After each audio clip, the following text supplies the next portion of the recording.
Swastiastu. Kami dari kelompok materi Kerajaan Kutai. Di sini kami akan menyampaikan materi sejarah awal berdirinya Kerajaan Kutai hingga runtuhnya Kerajaan Kutai.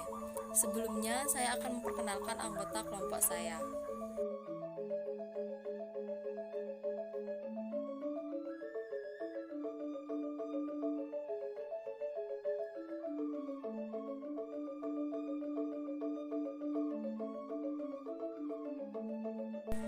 Kerajaan Kutai. Pada materi kali ini saya akan membagi materi tersebut menjadi beberapa sub. Yang pertama, letak Kerajaan Kutai. Yang kedua, pendiri Kerajaan Kutai. Yang ketiga, silsilah Kerajaan Kutai. Yang keempat, masa kejayaan Kerajaan Kutai. Yang kelima, runtuhnya Kerajaan Kutai. Dan yang keenam, peninggalan Kerajaan Kutai. Letak Kerajaan Kutai. Kerajaan Kutai tidak terletak di jalur perdagangan yang diketahui khalayak dunia. Namun, Kerajaan Kutai sangat strategis, sehingga bisa terhubung ke dunia luar meskipun tidak terletak di jalur perdagangan. Letak Kerajaan Kutai diperkirakan berada di daerah Muara Kaman di tepi Sungai Mahakam, Kalimantan Timur. Lokasi pertemuan antara Sungai Mahakam dan anak sungainya diperkirakan merupakan letak Muara Kaman di masa lampau. Sungai Mahakam dengan ukurannya yang cukup besar memungkinkan untuk dilayari dari pantai hingga masuk ke Muara Kaman. Maka dari itu, bisa diperkirakan menjadi jalur perdagangan yang strategis. Om Swastiastu. Baik, di sini saya akan melanjutkan materi yang kedua, yaitu pendiri Kerajaan Kutai. Nah, pendiri Kerajaan Kutai adalah Kudungga yang kemudian dikenal dengan gelar Maharaja Kudungga Anumerta Dewa Warman. Menurut sejarah, Kudungga merupakan seorang pembesar dari Kerajaan Champa yang terletak di Kamboja.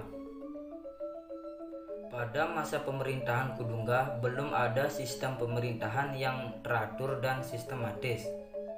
Setelah masa pemerintahan Kudungga, pemerintahan Kerajaan Kutai dilanjutkan oleh anak Kudungga yang bernama Aswawarman. Aswawarman merupakan seorang raja yang pandai mengatur sistem pemerintahan sehingga diberi gelar Wangsakerta yang artinya pembentuk keluarga raja. Om Swastiastu. Baik, di sini saya akan melanjutkan materi kedua. Selain itu, Swawarman juga diketahui sebagai Raja Kutai pertama yang menganut agama Hindu, sebab juga belum menganut agama Hindu dan pada masa pemerintahannya diyakini hanya beberapa sebagai kepala suku.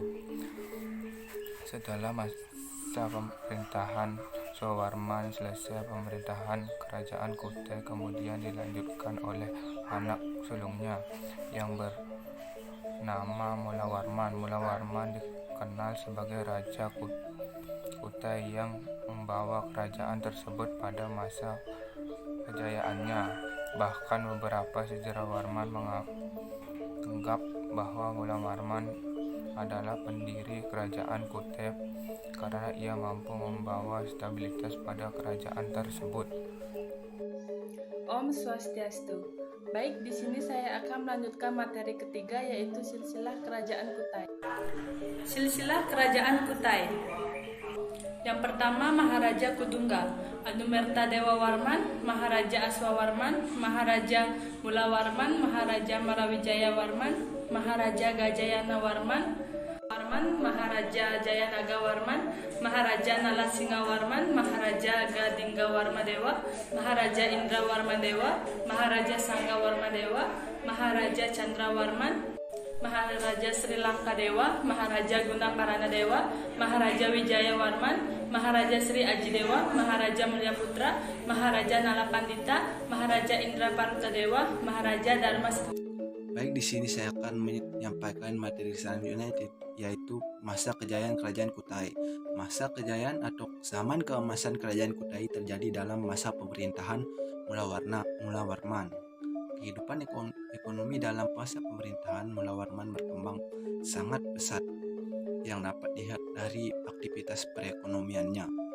Dalam salah satu prasasti peninggalan Kerajaan Kutai dikatakan bahwa Mulawarman telah banyak menyelenggarakan upacara selamatan. emas yang sangat banyak. Kemajuan perekonomiannya tidak berhenti hanya sampai di situ. Diperkirakan Kerajaan Kutai telah menjalin hubungan perdagangan internasional yang cukup besar. Para saudagar yang melewati jalur perdagangan internasional diperkirakan kerap singgah terlebih dahulu di Kerajaan Kutai. Inilah salah satu alasan kenapa Kerajaan Kutai mengalami kemajuan perekonomian yang pesat hingga mencapai masa kejayaannya. Tak hanya itu, kejayaan ini juga terlihat dari adanya golongan terdidik yang terdiri dari kasta ksatria dan brahmana. Golongan tersebut kemungkinan besar telah berlayar ke pusat India atau pusat-pusat penyebaran agama Hindu di wilayah Asia Tenggara. Runtuhnya Kerajaan Kutai. Kondisi Kerajaan Kutai setelah masa pemerintahan Mula Warman tidak menunjukkan tanda-tanda yang jelas. Kerajaan Kutai Martadipura kemudian runtuh setelah berhasil ditaklukkan oleh Kesultanan Kutai yang memeluk agama Islam. Pada tahun 1635, Maharaja Dharma Setia yang merupakan pemimpin terakhir Kerajaan Kutai tewas di tangan Pangeran Sinum Panji Mendapa dari Kesultanan Kutai. Setelah penaklukan tersebut, wilayah kekuasaan Kerajaan Kutai berada di bawah kendala Kesultanan Kutai. Nah, peninggalan Kerajaan Kutai yang paling penting adalah 7 buah prasasti Yupa yang berisi tulisan dengan aksara Palawa dan dalam bahasa Sanskerta. Yupa adalah tugu atau 3 batu dengan ukuran sekitar 1 meter yang ditanam di atas tanah. Pada permukaan tiang batu tersebut terukir prasasti Kerajaan Kutai yang dianggap sebagai sumber tulisan tertua di Indonesia.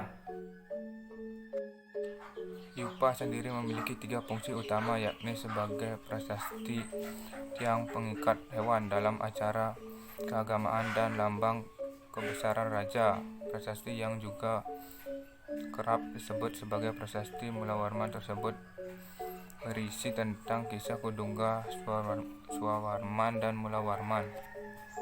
Berikut keterangan isi 7 yupa yang telah diterjemahkan oleh para ahli.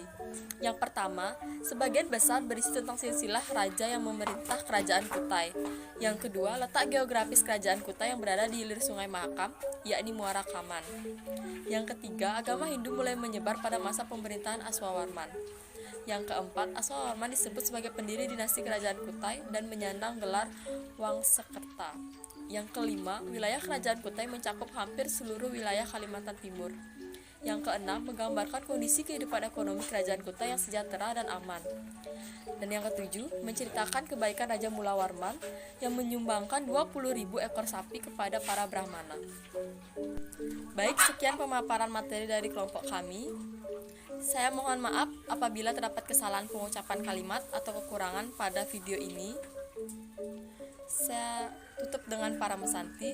Om Santi Santi.